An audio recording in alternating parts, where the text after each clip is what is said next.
Welcome to Classcraft's tutorial on quests. I'm Hutch, and let's talk about how Classcraft quests are a fully customizable feature that allows you to turn your lessons that you're already teaching into a learning adventure through compelling stories. Quests allows for students to experience personalized and self-paced learning, getting them engaged and motivated as they see each task as an opportunity instead of a chore. You can think of a quest as a whole lesson plan.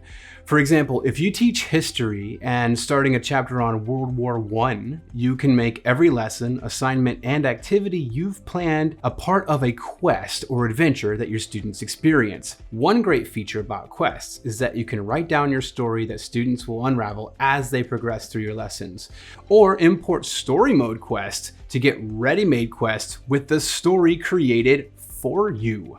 The story is told piece by piece, lesson by lesson, and serves as a framework for each assignment or activity you want students to complete. You can also create branching paths.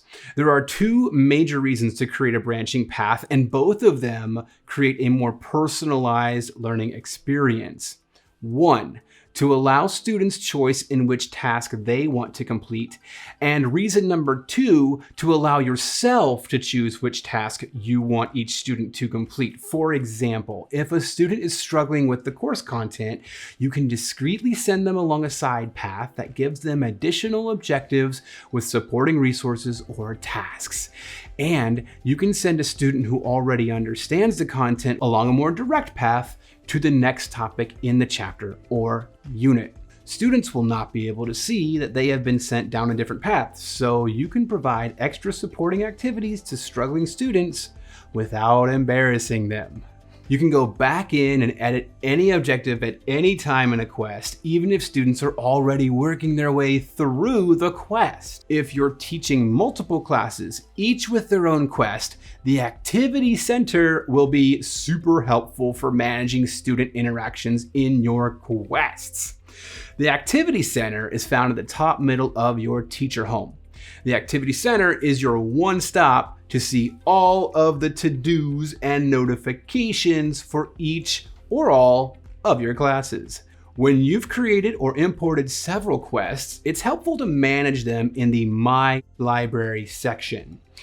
Like your Activity Center, the My Library section is also found at the top middle of your teacher home. Here, your quests are arranged alphabetically. Clicking on the blue words Discover Lessons in the toolbar on the left will open a new tab in your browser to take you to our Quests Marketplace, where you can search, filter, and import quests from over 1,000 free teacher-created quests. You can also click here to link to our Story Mode Quests pages, where you can import Story Mode quests directly into your class. And lastly, if you'd like to see what your quest looks like from a student's point of view, assign your quest to your demo class, make it visible, and go into your demo class where the students are fake. From the teacher dashboard view here, click on any fake student and click the green button that says View as Student. This button is only available for the fake students in the demo class. Now you can access your quest from a student's point of view. To find more information about quests, visit our Knowledge Center by clicking the blue question mark at the bottom left of your teacher dashboard and typing quests in the text box. For even more help, click on the Contact Us at the bottom of the help box to gain access to live chat during the workday, or send us an email to support@classcraft.com. We're here to help you create an amazing learning experience for your students that you'll enjoy returning to and refining year after year. Thanks for joining us. We hope this was helpful, and we'll see you next time for something new and something cool.